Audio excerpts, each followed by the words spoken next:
Studies met Tom van die Oudtshoorn Koerant. Ons kuier vanmiddag by die uitvoerende burgemeester van Oudtshoorn Munisipaliteit, Johan Allers, om te gesels oor die omstrede verkoop van parkies en openbare ruimtes in Oudtshoorn om die ware feite te bekom. Hoe het daar reeds openbare deelnameproses plaasgevind en hoe het die inwoners daarop gereageer? Louis, goeiemôre en baie dankie vir die geleentheid. Kan ek net voor ek gou by daai vraag kom ons begin net gou eers wat het gebeur en dan gaan daai makliker uitloop. Die parkies se verkope. Miskien moet ons die woord parkies ook net so 'n bietjie uit. Ons praat hierso van oop munisipale ruimtes in erwe.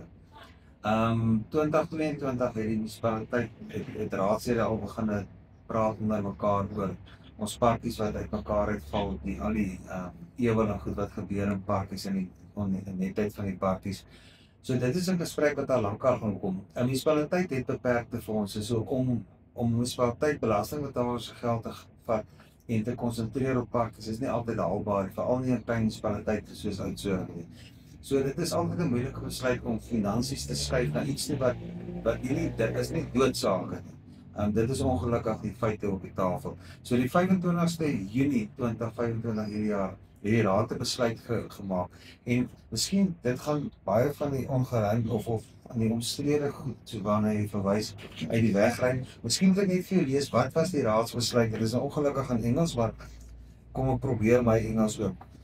Council resolve that council note the contents of the report oor die eiendomme. 2.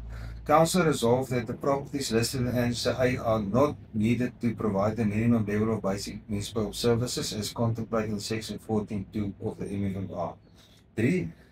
That considering the fair market value and the economic and community value to be received in exchange for the properties, disposing of properties is in the best interest of the municipality and the local community. That the property may be sold by way of public auction. That each property be sold at a fair market value as set out in Annex C. That the successful bidder be liable to pay all costs and disbursements relating to transfer, rezoning, subdivisions and related incidental costs. That the successful bidders be liable for any expansion or upgrading of existing civil and electrical services that may be required on a particular erf. That the proposed alienation of the property in question be advertised for public comments and input, and that the administration act a restrictive building should start within 1 year, and that it could only be used for building of houses. And that successful bidder only be allowed to buy 3 properties. Dit is, wat ek so sê, dit is die raadsbesluit gewees. Hierdie besluit kan jy duidelik sien wat die oogmerk is en wat die raad gehad het. Publieke deelname het so stuk aangegaan en goed, en dit is hoekom ek het goed gedink om weer hierdie publieke proses oop te maak. Daar's nie 'n wetgewing wat sê hoeveel keer jy dit hoef te doen. Ja. So om deursigtigheid te kry, het ons besluit, kom ons hou op die 11de, 12de en 13de November weer 'n publieke deelname proses in die hele Oudtshoorn. Hierdie gaan nie oor 2 of 3 parkies nie. Dit gaan oor 54 moontlike eiendomme wat munisipaliteit verkoop. Maar uit die aard van die saak gaan ons by erf nommer 1 eindig om te sê wat is die besluit van die meerderheid mense in die wat dit byhoort, en dan kan jy 'n regte besluit maak. Die idee van hierdie publieke deelname is dat ons nie groeperinge akkommodeer nie, alleen nie, maar dat ons die hele gemeenskap akkommodeer. So individue en groeperings almal word genooi sodat ons 'n besluit kan maak wat in die beste belang van die dorp is. So dit gelyk nie dat julle nou alle openbare spasies in hierdie dorp net wil verwyder. Nee, glad nie. Soos hier is 'n lisie ook sê, ons praat hier van woonhuise wat mense moet bou. So die munisipaliteit gaan nie sit nie die erwe uit of om sê ons gaan 'n laagkoste behuising bou nie. Die erwe kom almal op 'n veiling. So elke van die publiek het die reg om offer of 'n bidpunt jy bedrag aan te sit en op daai manier die erf te bekom en op hulle eie onkoste te ontwikkel ensovoorts en so aan. Elkeen van die 54 het sy unieke en waarna mense hom as 'n unieke erf moet bespreek. Kan praat van dit, baie van hierdie parkies, soos jy seker weet, word ook gebruik vir sou mens sê kriminele aktiwiteite.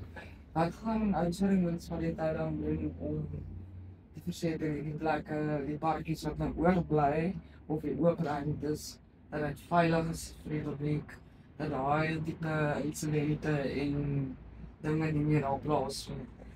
Of is dit nou maar die buurtwag en baie mense se verantwoordelikheid? Die munisipaliteit het 'n rol aan te speel, maar ek bedoel ons almal weet dit is maar 'n moeilike ding om kriminele elemente oral uit te. So die voorstel weer is as die publiek voel maar hierdie park wil ons graag behou as 'n parkie, dan ons as inwoners ook 'n verantwoordelikheid om te sê maar okay, wat gaan ek doen om 'n bydrae te maak om die parkie veilig te hou? Wie is nou werklik verantwoordelik vir instandhouding van daai parkies? Die munisipaliteit, die eienaars, wie? Wel, solank die munisipaliteit se eiendom is dit die munisipaliteit se verantwoordelikheid om dit te onderhou. Maar weer eens, as jy begroting nie toelaat dat daar fondse is om dit te onderhou nie, dan raak dit 'n probleem.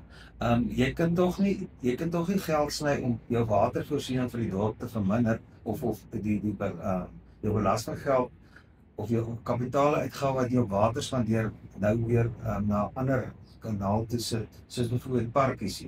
Dan water is nog meer belangrik as wat 'n parkie gaan wees. So al die tipe goed moet in ag geneem word as 'n mens kyk na hierdie parkies en die behou daarvan. En uit die aard van die saak, 'n parkie is binne 'n gemeenskap, so jy weet die inwoners se inkoop in die parkie is van kardinale belang wees. Ons wil die parkie hê, ons gaan kyk na dit. Die munisipaliteit kan nie regkry as jy sê ons wil niks met dit te doen nie, maar dit is maar altyd 'n moeilike storie aan die tyd. Ek weet Afriforum my ek dink in 2 of 3 parkies al opgeknap. Wat baie goed lyk, so neem aan hulle gaan voortgaan om dit te doen. Ja, dan kinders, die publiek, mense met diere, het op daai beroep. Ja. Net gou op daai selfde punt, onthou nou ons het nou 'n rivierprojek begin, wat redelik goed werk. Die rivier is die stukke wat ons al kon ingewerk het, is baie netjies.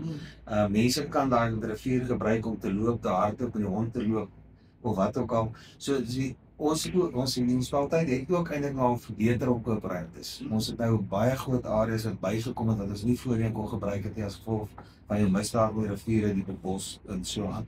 So ons het daai gedeelte ook daarop geskep. So dis nie dat die mense net wegval nie. Ja.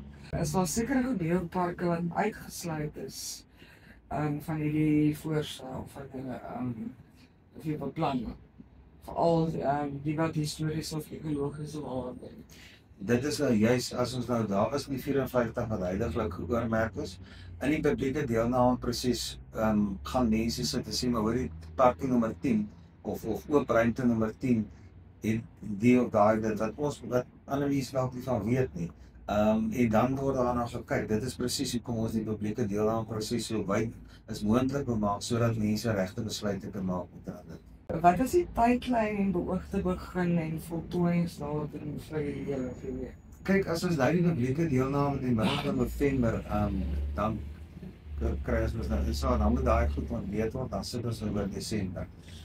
So dan, ek neem aan in Januarie gaan die munisipaliteit min of meer eers dan nou afspraak kan aanstel. Hy dan 'n advertensieperiode nodig om te adverteer wat gewoonlik 'n 21 dae periode is.